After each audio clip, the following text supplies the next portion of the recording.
Shout out to my boy Sperry Springer, not Jerry Springer. Sperry Springer, man, yo, man, big soldier, nigga, young Draco, nigga, SODNG, hood fire, nigga. Wow. Gang, gang. Sperry Springer, we take the game. Appreciate you, boy.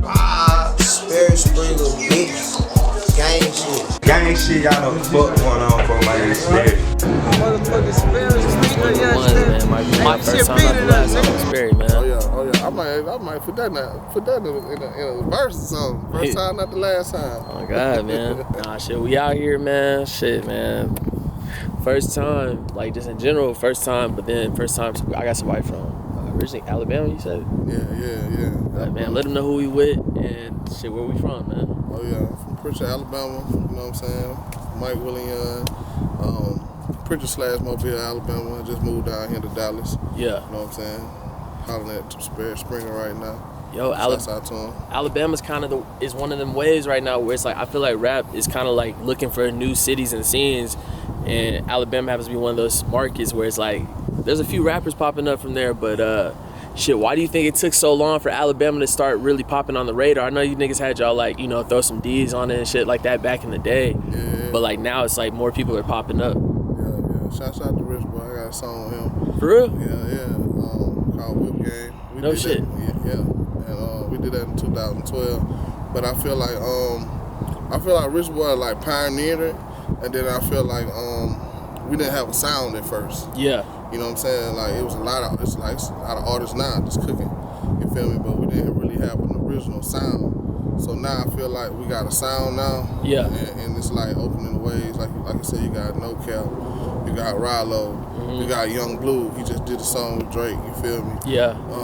But he was doing stuff way before then too. You know what I'm saying? And you got other artists. You know what I'm saying? Bianca Clark. You know, I can go on and on. We just got a bunch of artists in Alabama just doing their thing right now. Man, no, that's crazy. Like, I mean, shit, I didn't really even expect it. The Rich Boy shit, because for me growing up, man, that's what I'm like. I'm older than a lot of niggas, so that's high school. You know, throw some D's on it. You know what I'm saying? Young nigga. Yeah. That was like one of the niggas' favorite songs. Even Lil Wayne freestyled on it. To get him on a song, like, what went into that, and then let alone like shit, like, was that big for you? Like. Yeah, that was big for me, you know what I'm saying, because they got everybody to know who I was as far as in Alabama. Yeah. You know what I'm saying? And as far as the process, shouts out to DJ Full Moon, he set that up. Mm-hmm. And then, you know, I was in the military at the time, I did 8 years. Oh yeah, salute. And I did in Iraq. I went to Iraq and I came home for the 2 weeks, you feel me? And we did the song, he showed love, like, he ain't Hollywood at all, you know what I'm saying? You know, most major artists, they be Hollywood and shit. So yeah. He showed major love. I still got his number in my phone now. He hit me up every once in a while.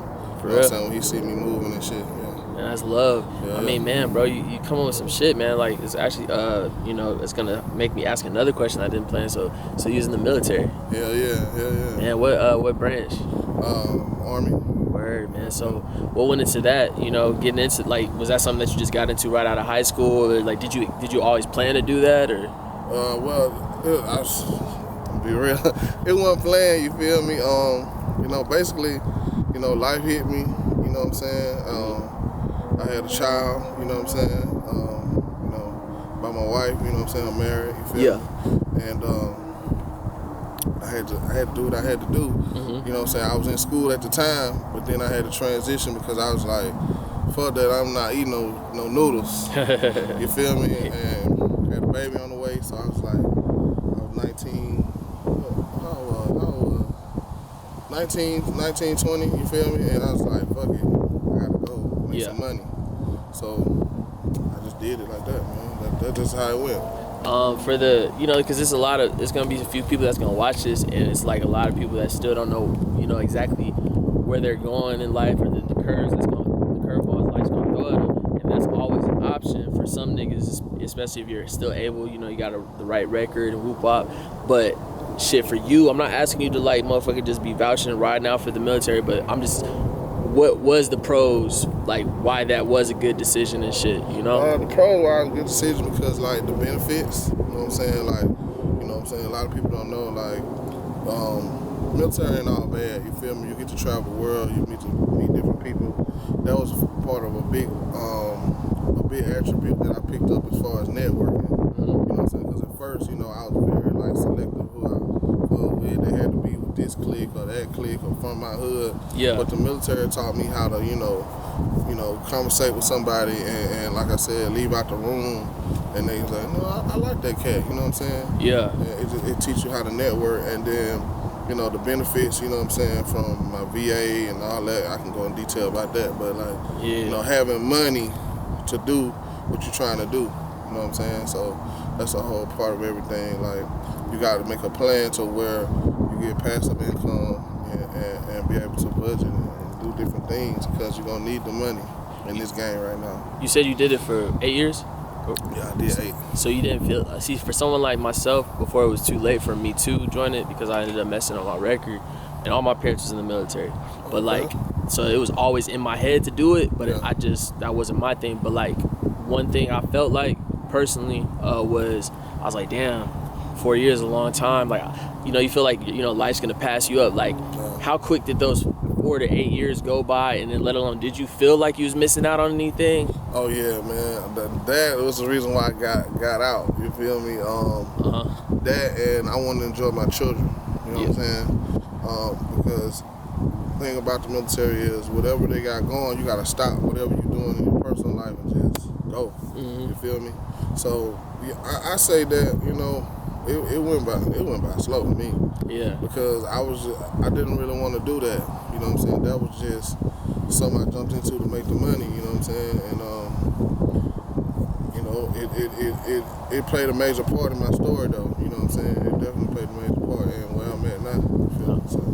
That's real, man. Shit, I mean, I want to say, man, you one of the first, if not probably the first, to really kick a military background story on my channel, bro. So I love hearing a different story like that. Yeah. Especially for some people that might be, you know, that might be an option for them still. Oh yeah. So how do we transition into music? Were you doing music before the military, or like was it a thing where it's like, all right, well, shit, now I got all this free time, let's do some music? Yeah. Well, I basically was doing music before the military. Like I was doing like open mics, you know what I'm saying? We had me and my clique, we had started this group called Southern Warfare. That's where it all started from. Okay. You know what I'm saying? And we was trash, man. we was recording on the motherfucking you know, the microphones but we had an Aquafina bottle over that shit. On the computer. And we used to give at the time, you know, she my wife now, but at the time, she was my old lady. We was giving her CDs to pay us out, go to the radio station. They ain't never select them shits, man. And you know, I found that shit fascinating, you know what I'm saying? Because I was always writing and rapping and shit, like in class and shit. But I found it fascinating when I heard my voice, you feel me? And I was just the one who took it more serious and was more passionate about it. And they was like, bro, you just need to get in a professional studio and see how you sound. So once I got in a professional studio, shouts out to DJ Fullmoon, first person to record me. Shouts out to, J Lock was the first person to record me. We was recording that bullshit mic. But yeah, we was doing it in A&M. Yeah, we was doing it at A&M, Alabama A&M. Yeah. And there's a bunch of other rappers that was doing it with me.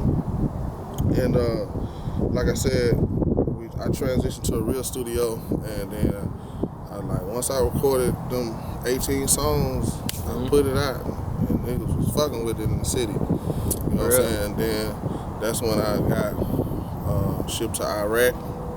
I did a year in Iraq, and I did a song Rich Boy, and then that shit just went up from there. They started playing me on the radio, you know what I'm saying? They started really fucking with my shows. So I'm just trying to do the same thing I did in Alabama. Out here in Texas. Here. I got a couple points. I got a couple points to bounce off of with what you just said. The first one is, just since we're still somewhat close to where we was just talking about the military shit, getting shipped off to Iraq, man. Like, obviously, like, it was really going down out there, and you got, like, it's really active and, like, literally active, not just on the lingo, street lingo. Like, that's a real battle type shit. When you go through things like that, obviously you probably from the hood and you came up how you came up. When you go through that, does it make you like look at like life different as far as like, man, like niggas over here doing this, but out there, like, we really had to do this type, I don't know, like. I mean, I was more scared over there, I ain't gonna cap. For real? You know what I'm saying? Because you know, in the hood, you know the people in the hood, you know what I'm saying? But like in Iraq, you don't know these people, you know what I'm saying? They got children walking around there with guns, you feel me? And the job I had, I was a truck driver, you feel me? So I did more missions than anybody, you feel me? Like when we went on the road, we went on convoys and shit, nigga, I was fucking terrified. I ain't gonna cap. I was terrified, you feel me? But like I said, God, you know, God looked out for me, man, brought me back home, man. Yeah, it was real over there. Like the bases getting bombed. Like, man, I already said that story in the other interview. Nah, but that's good. But that's just crazy to hear. Like that's something you really had to go through, not something that you just put yourself through. Because a lot of people out here in just in regular life is putting themselves through shit that they really don't have to do. You know what I'm saying? Yeah, they don't have to do. Like I always want to be myself because at the end of the day when I go home, I want to be okay with that. You feel me? I don't want to be putting on a character and then I gotta act this way all the time. You know what I'm saying? So I always just be myself. You feel me? And just tell my story. You feel me? Because at the end of the day, that's what people gonna relate to. Do you feel like right now though, in this era of rap, do you feel like it's a good time to be yourself, or do you feel like Hell yeah. Because, you know, I mean, it's... Hell yeah. At first you had to be gangster, you feel me? You had to be a certain type of rap style you had to do. You had to rap like this. I feel like now it's a perfect time to be yourself. You know what I'm saying? Perfect time to be yourself, you feel me? You can be fat, you can be, you know what I'm saying, not saying nobody's size, you can be a fat person that don't get on chicks, and like you see with BF Pac-Man, you know what I'm saying? He's just being himself, you feel me? That's what I like about him. Young and May, she a lesbian, but it's her. Yeah. You feel me? So I feel like, there's a lane for that. Right now, it's just being yourself. Like, you ain't got to be tough, you feel me? Like, I consider myself gangster, but just by taking care of real shit in life, like paying my bills, you feel me? Coming home every day to my wife, you feel me? Like taking care of your kids, you feel me? That shit gangster, you feel me? To me, all the other shit, like, you know what I'm saying? You know, you just got King Von just passed away. Like when you speak that shit into existence, you really putting a chart on your life, you feel me? And I feel like that, you know, the young kids that's coming up, like they put that in the character trait and try to come out like that. But you can just be yourself, bro. Just be yourself. You know what I'm saying? That's real. Yeah. What was it? Man, a lot of people don't ever get played on the radio. Regardless if you was in Texas or you're in a small place like Alabama, that's the radio, bro. So that first time you heard yourself on the radio, what was that like? And then just shit, like, did that change anything for you? Hell yeah. Like, when I first heard myself on the radio, shit, I almost cried, man. And what was the song? Whip Game. Whip Game. And then they played this other song I got called 60K. Yeah. This what my clothing line I got, you feel me? Okay. I'm gonna get you some shit too, man. Love. And y'all check that out, man. Plug that in. What is it? 60K clothing.company.site. You know what I'm saying? And but anyway, back to what I said. I just shameless plug. But yeah. Nah, you good. That's what it's for. But yeah, you know what I'm saying? I heard myself on the radio. I almost cried. You feel me? Because I had worked so hard at that point, and just to hear myself on the radio, I already knew, like, all right, this what God got destined for me to do. You know what I'm saying? I'm finna run with it. Yeah. No, that's real, man. So what made you, I mean, obviously probably just on some real life shit probably made you move to Texas, but just in general, did you feel like you did everything you possibly could in Alabama or something? Yeah. That's really what it was. And then another reason was my head had hit the ceiling in Alabama. And then, to be real, I had a brother who died, you know what I'm saying? He got shot 12 times coming from a show. And we was doing our thing. We was running together going to Atlanta. His name Eric Davis, man. RP to Eric Davis, you know what I'm saying? Got him tatted on me, you know what I'm saying? And when I seen that, it brought me to the story of like I said, I'm a spiritual person, bro. Yeah. It brought me to the story of Jesus, you feel me, when he was in, you know, his hometown and they didn't believe in him, and then he went to another city well, he went to other areas and performed miracles, and then that's when everybody followed. So seeing Eric die just really like, cause I almost quit rapping, you know what I'm saying? Man. Off of that, cause that was like too close to home, you know what I'm saying? He'd be with me every day. I would take him to work. We would, you know what I'm saying, go to different shows and stuff. Yeah. And that right there was a wake up call. Like, okay, you know, if he can get, something can happen to him, something can happen to me too. You know what I'm saying? And I don't know if I was a target or not, but I was like, you know what I'm saying, I was out there, you know what I'm saying? I probably wasn't the most lit, but I was out there. Yeah. So that kind of scared me. And then for family reasons, you know what I'm saying, better opportunities, you know what I'm saying? And I got my bachelor's degree in business, and working on my master's now. Yeah. Because I wanna start my own label. You feel me? Well, I've already started my own label, but as far as like professionalize it, database, building, distribution, you know, on that level. No, that's dope to hear, man, because DDMG. What's that stand for? DDMG, Daydream Music Group. Daydream Music Group. Yeah. You know, a lot of people, even myself at times, man, because I used to do music, it's like you go all in and you're like, man, it's this or nothing. There's no fallback, da-da-da-da.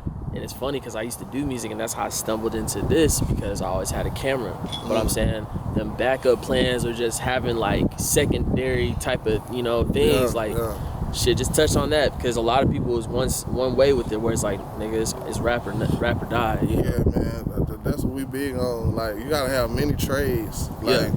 Like it say in the Bible, like, men supposed to have many skilled trades. You know what I'm saying? You just can't have one thing. You feel me?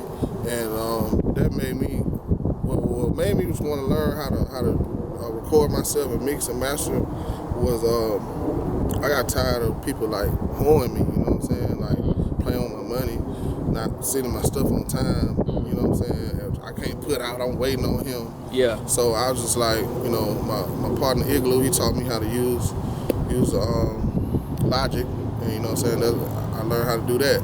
Then I got tired of people holding me with the camera shit. I learned how to do videos and edit. I edit my own episodes and stuff like that. Yeah. So I mean, like, you just gotta know that it just ain't gonna be one dimensional. You know what I'm saying? If you can do all that, you'll make it. You feel me? That's how I feel like you closer and closer to that dream you're trying to accomplish. Was there anything that you noticed that was different, whether it was just regular life or like the music scene when you did get out here, or just peeping the shit? Like, okay, yeah, Texas and Alabama completely different on these things, or did you see any similarities or anything? It's a culture shock. I'll tell you that. It's a culture shock, because where I'm from, you just see mostly us and white people. Yeah. So just seeing different Hispanic, you know, you see the Asian, they got their little section in Carrollton, you know. Yeah. You got over here in Plano, you know, this is mostly Hispanic and black, you know. Yeah. So it was just like a culture shock, and then you got, you know, the white people in Addison and stuff like that. You feel me? So it's a culture shock. But what I like about Dallas and Houston, out of Texas period, they got more ears. You know what I'm saying? And the type of music I make is more universal. You know what I'm saying? It's not just regular, just one-dimensional type music. Nah, for real. Yeah. What about like with the blogs and the platforms? One thing I think a lot of people tell me from other cities is, man, yo, in Dallas and Fort Worth, y'all got a lot of people doing interviews, a lot of Instagram pages and shit like that. Do you feel like have you even dibbled and dabbled to like get posted? Do you feel like people are fucking with you enough, or are you getting enough love from that type of stuff, or have you even? I mean, I'm getting love now from Sperry Springer, man. Yeah. Not Jerry Springer, like what Sauce Walker say. Yeah. Nah, yeah. You know, it's coming along, like everything falling into place. You feel me? And like I said, y'all show a lot of love. You feel me? Like, because when I first saw, I was like, they may not rock with me, because, you know what I'm saying, I'm originally from Alabama. You feel me? So I stayed in Texas, but that's when I went to Jarvis Christian College, and I was in Killeen near Tyler. Okay. But I had never been like to the city, you feel me? So y'all show a lot of love, like the media platforms, you feel me? Y'all just be like, hey, this what it is, with the woo, meet me here, you know what I'm saying? It's love out here. What would you say is something that Alabama has to catch up on, like, you know, like obviously it's getting into the game now, but what is something that's holding it up or has held it up? Like, I feel like the only thing that Alabama need to catch on, you know what I'm saying, being a native, or I can say it, is the entertainment. You know what I'm saying? Like, we don't have a lot of entertainment that come to our city like that. You know what I'm saying? It's ran by old money. You feel me? So Dallas, y'all have, you know, before the pandemic, y'all got Kevin Gates. Niggas here every week. Every week. We ain't got, so when somebody come, Alabama, the city coming out, you feel me? Yeah. The city coming out for Kevin, they coming out for Gotti, they coming out for Boosie, they coming out, you know, because Boosie got that whole little market anyway, you feel me? So that's the only thing I think we need to work. Like,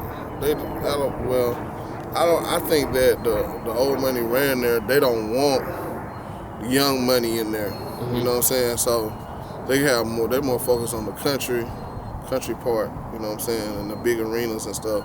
Yeah. But they don't bring too many. Like, we may get a couple of rap, you know what I'm saying, and like hole and wall clubs, but as far as like big arenas, no. Yeah. Man.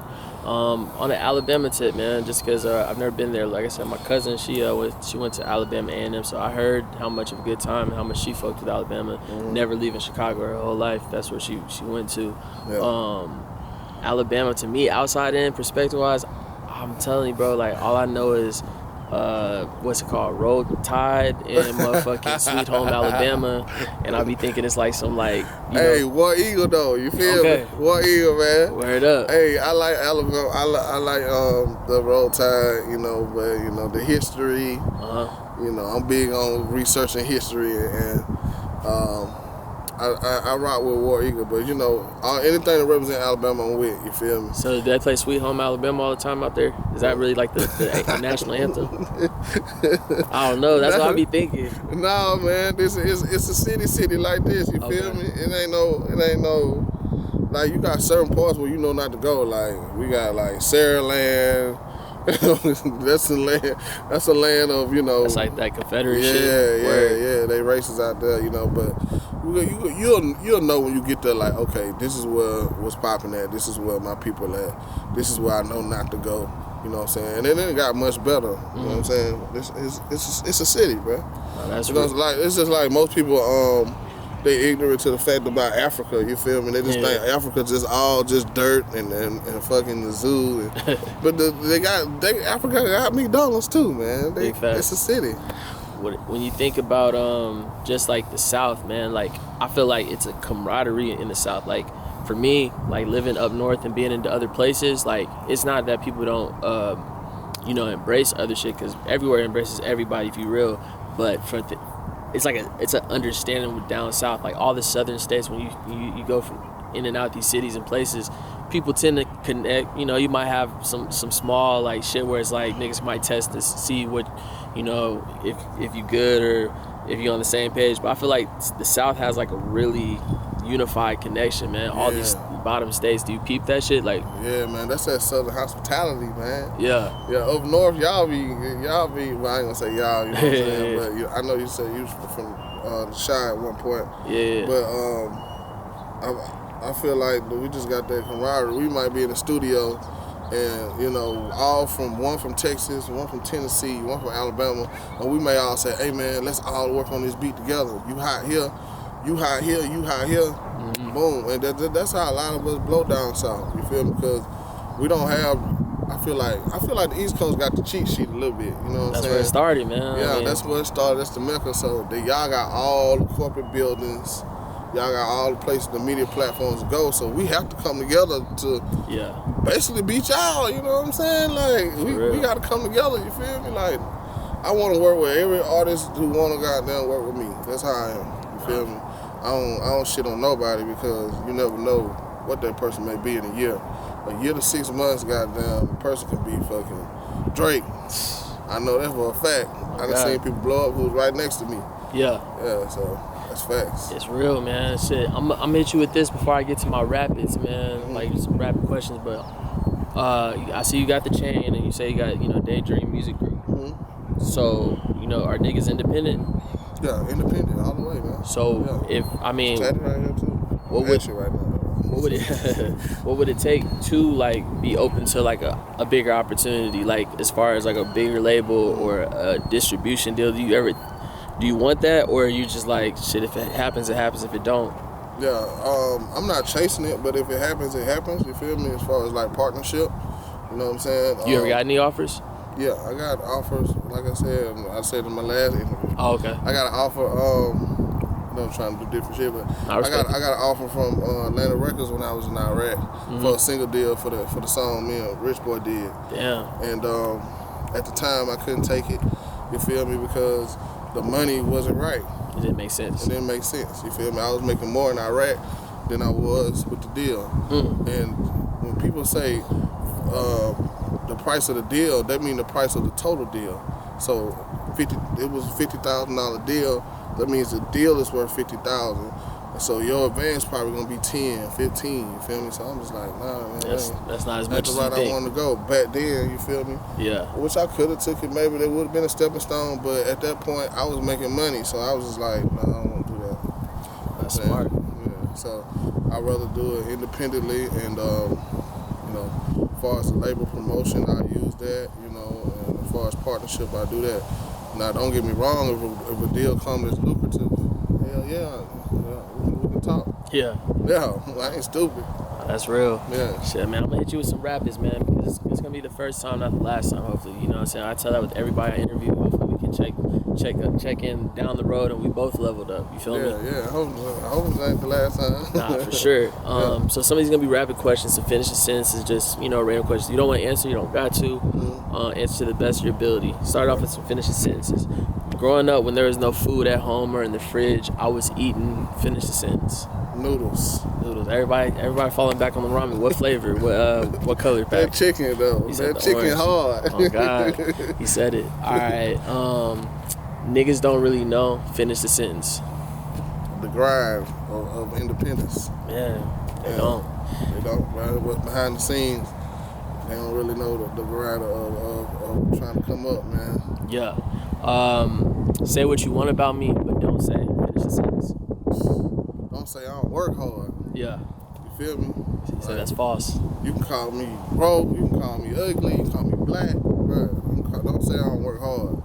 For real. You know what I'm saying? Because I work hard for everything I do. Real nigga shit. Yeah. If you could have a lifetime supply or endless endorsement of anything, like limitless, like anything, what would it be?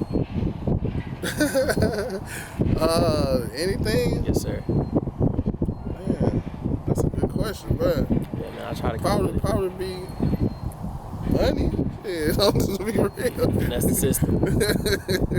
Lifestyle supply. Infinite money. Yeah, infinite money, so I can spread the wealth to my kids. You feel me? Nah, that's real. Yeah. All right, man. The good thing about timeless music is you never forget where you were the first time when you heard it. What's something that if you listen to it right now, it always takes you back to that first time? Man, that Tupac, man. Tupac, Dear Mama, bro. Yeah? Yeah, man. Real That's shit. a classic. Nah, super duper. And he got another one. I Ain't Mad at You. Okay. Yeah. He got a couple of them, bro, to take me back. Nah, we was just riding to Picture Me Rolling as we pulled up. I was just about to say that too. I was just about to say Picture Me Rolling too. For real. Why? That's my mama's favorite song. We used to ride. Well, she went to University of Alabama. Oh, okay. That's the crazy thing about it. But we used to ride to University of Alabama, and bro, she used to bump that pop over and over. That Picture Me Rolling. You feel me? So, yeah. All right, man. I think it's time for the Sperry Springer special, man. If there was any song you could be on the original version of this song featuring Mike Willion, what song would it be? Ooh, that's a hard question. Any song, any genre. Any genre, they dead or alive? Dead or alive, whenever. You can hop on Beethoven shit. It don't matter. Dead or alive. Damn, man, that's a fine question, boy. Yeah, man, that's a Sperry Springer special. If anybody else asked that, we know where it came from. Man. Yeah. Man, I probably say that that Pop Do for Love. That's All right, that's one of my personal favorites. That's a good one. That's a first. Nobody said that, but that's a good one, man. Yeah, bro. That Pop Do for Love, bro. Man. And we need Mike Willion in the animated video. We're gonna make another animated video with it. For real. Yeah. That was a good one, man. Yeah. I'll hit you with the last two finished sentences, man. Mike Willion is, Mike Willion was. Mike Willion is truthful. Mike Willion was forgotten. You know what I'm saying? They gonna remember you now, man. Oh yeah. All right, man. Last one. Mike Willion showed the world. Say it again. Mike Willion showed the world. Finish the sentence. Okay. Mike Willion showed the world that you could do it with the faith in God. That's powerful. Yeah. Man, what's the first song that they should search up or a video? What should they search up if they watch this whole interview, man? The first song I want y'all to check out, man. I got a new video dropping. Paco, I'm dropping that Friday. Okay. Also, I want y'all to check out if any song you want to hear. Like if you just want to get in my zone, look up "Young Till I Die." Yeah, Till I Die. You know what I'm saying? That's a deep song. That's kind of my lane I'm in. Also, you feel me? Check out my new EP, Soul Food 1, Soul Food 2. You know what I'm saying? Get y'all some natural body stuff. You feel me? We got many hustles now. Yeah. From Sky Blue. What's the website? Sky Blue Bath and Body. Sky Blue Bath and Body. .com and 60K Clothing, 60kclothing.company.site. You know what I'm saying? At Mike Willion on Instagram, on Snapchat. Yeah. Everything, you feel me? Like I said, I'm willing to work with everybody down here. Yeah. You feel me? I ain't on no beef shit. I ain't on no whole shit. Yeah. I'm just trying to goddamn.